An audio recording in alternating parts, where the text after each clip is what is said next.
की लड़ाई लड़ रहा हूं। और निश्चित रूप में जब एक गरीब व्यक्ति के, पहाड़ में रहने वाले व्यक्ति की लड़ाई को मैं लड़ रहा हूं, तो मेरे सामने जो कहीं के भी दिग्गज हों, मैं समझता हूं कि क्षेत्रीय जनता का आशीर्वाद मेरे साथ है। और कोई धन शक्ति का दिग्गज हो सकता है, लेकिन मैं सेवा की शक्ति का दिग्गज हूं, और ये सेवा की शक्ति धन शक्ति पर भारी पड़ेगी। हालात खास्ता है, 400 पार की बात करते हैं, ये जाल है, ये भी ये भी जुमला है, लोगों को फंसाने का जुमला है। जो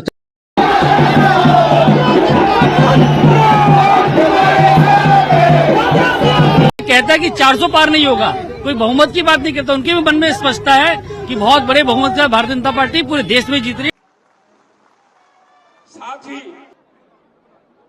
और जिनके नेतृत्व में हम पिछली बार विधानसभा भी जीते हैं। नमस्कार साथियों, मैं हूं मीरा रावत उत्तराखंड मीडिया से। उत्तराखंड में जैसे जैसे चुनावी तपिश बढ़ती जा रही है, वैसे वैसे चुनाव प्रचार में भी तेजी आती जा रही है। और लोकसभा की 5 सीटों के लिए अब जो चुनाव प्रचार है वो जोर पकड़ता जा रहा है। सभी प्रत्याशी रैलियों के जरिए, जनसंपर्क के जरिए जनता से अपील करते दिख रहे हैं कि वो उनके पक्ष में मतदान करें। और हाल ही में प्रधानमंत्री नरेंद्र मोदी भी उत्तराखंड के रुद्रपुर में एक विशाल जनसभा कर चुके हैं, जिसमें उन्होंने सभी भाजपा प्रत्याशियों को जिताने की अपील की है उत्तराखंड की जनता से। यहाँ पर जो चुनाव, यूं तो उत्तराखंड की 5 सीटों पर चुनाव प्रचार जोरों पर है। सभी प्रत्याशी अपने अपने पक्ष में मतदान करने की अपील कर रहे हैं, लेकिन जो सबसे रोमांचक और दिलचस्प मुकाबला बना हुआ है वो अभी भी गढ़वाल लोकसभा सीट पर देखा जा रहा है। यहाँ पर भाजपा ने अनिल बलूनी को चुनाव मैदान में उतारा है, तो कांग्रेस ने गणेश गुंदियाल को। एक बार इन दोनों ही प्रत्याशियों के प्रोफाइल पर नजर डाल लेते हैं। अनिल बलूनी की बात करते हैं तो अनिल बलूनी को 2002 में, जो उत्तराखंड बनने के बाद पहला चुनाव हुआ था, भाजपा ने कोटद्वार से उनको विधायक का टिकट दिया था, लेकिन किसी कारणवश उनका नामांकन रद्द हो गया और वे इसके खिलाफ कोर्ट में चले गए। 2005 में कोर्ट ने डिसीजन दिया कि नामांकन सही था, तो 2005 में फिर कोटद्वार सीट पर एक बार उपचुनाव हुआ और उस चुनाव में बलूनी जो है सुरेंद्र सिंह नेगी से हार गए और वो दिल्ली चले गए। दिल्ली में उनकी भाजपा के बड़े नेताओं के साथ नज़दीकियां बढ़ी और उन्हें जो है इस बीच राष्ट्रीय मीडिया प्रमुख बनाया गया। और इसके बाद उन्हें 2018 में राज्यसभा भेजा गया उत्तराखंड से, और अभी हाल ही में उनका जो है राज्यसभा का कार्यकाल पूरा हुआ है। और अब बात करते हैं गणेश गुंदियाल की। गणेश गुंदियाल को 2002 में कांग्रेस ने थलीसैंण विधानसभा से टिकट दिया था। तब जो अब की श्रीनगर विधानसभा है वो थलीसैंण विधानसभा के नाम से हुआ करती थी। आपको बता दें कि परिसीमन से पहले पौड़ी जिले में 8 विधानसभाएं थी, अब वो घटकर 6 हो गई हैं। तो अब 6 में से विधानसभा श्रीनगर है, जबकि पहले थलीसैंण विधानसभा भी हुआ करती थी। तो थलीसैंण विधानसभा से कांग्रेस ने गणेश गुंदियाल को टिकट दिया और भाजपा ने रमेश पोखरियाल निशंक को। और उस वक्त जो है 2002 के चुनाव में गणेश गुंदियाल ने, जो कि उस समय के बहुत ही कद्दावर नेता माने जाते थे रमेश पोखरियाल निशंक, उनको ये चुनाव हरा दिया। गणेश गुंदियाल की जो छवि रही है अब तक, वो एक सीधे और सरल नेता की रही है।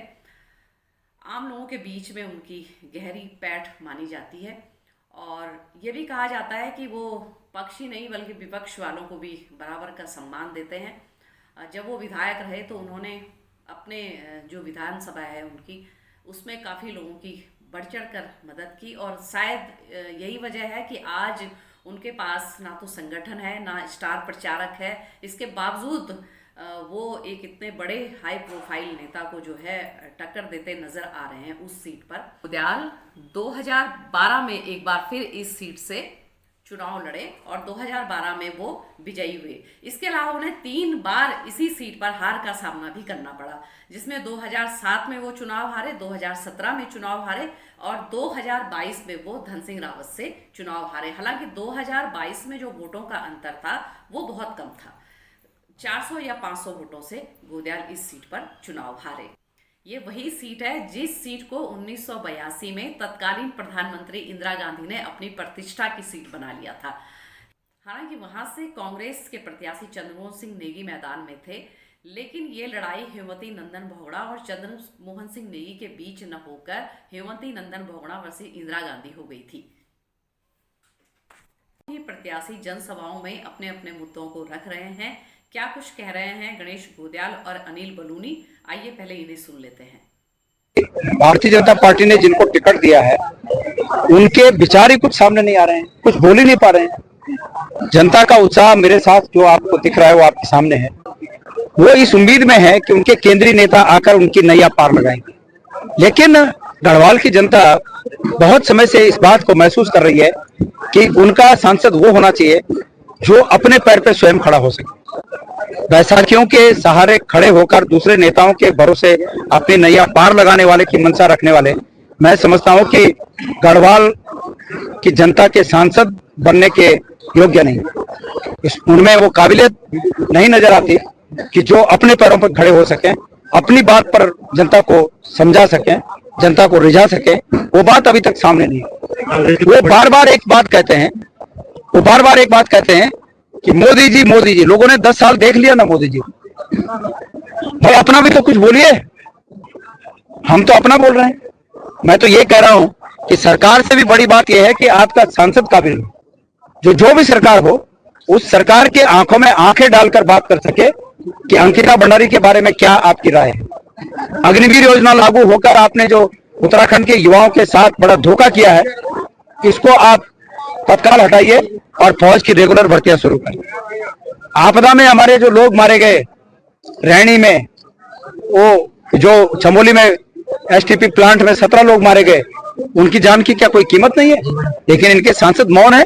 तो लोग नहीं चाहते हैं कि कोई मौन व्यक्ति, कोई गूंगा व्यक्ति यहाँ का सांसद बनकर दिल्ली जाए और फिर एक बार 5 साल लोग छला हुआ महसूस करें।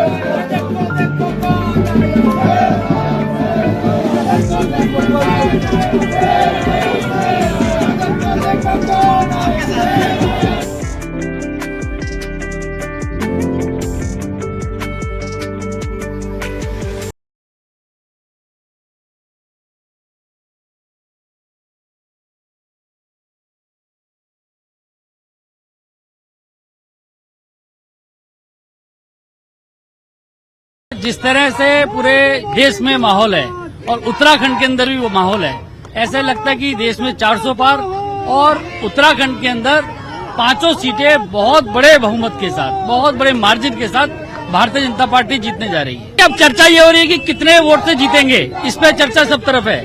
विपक्ष भी ये मान रहा है, विपक्ष भी ये कहता है कि 400 पार नहीं होगा, कोई बहुमत की बात नहीं करता। उनके भी मन में स्पष्टता है कि बहुत बड़े बहुमत से भारतीय जनता पार्टी पूरे देश में जीत रही है, उत्तराखंड के अंदर भी जीत रही है। गढ़वाल लोकसभा सीट की अगर हम भौगोलिक दृष्टि से बात करें तो यह सीट हिंदुओं के पवित्र तीर्थ बद्रीनाथ से शुरू होकर पवित्र धाम केदारनाथ के साथ ही सिखों के पवित्र हेमकुंड साहिब से होते हुए मैदान की ओर उतरती है और तराई में रामनगर व कोटद्वार को भी जोड़ती है। गढ़वाल लोकसभा की यह लड़ाई जहां गोदियाल की जमीनी हैसियत का फैसला करेगी, तो वहीं अनिल बलूनी की सियासी ताकत का। अब देखना होगा कि गढ़वाल की जनता किस तरफ जाती है। इस वीडियो में इतना ही, और अगर आपको हमारी वीडियो पसंद आते हैं तो हमारे चैनल को लाइक और सब्सक्राइब जरूर करें और हमारी वीडियो देखते रहिए।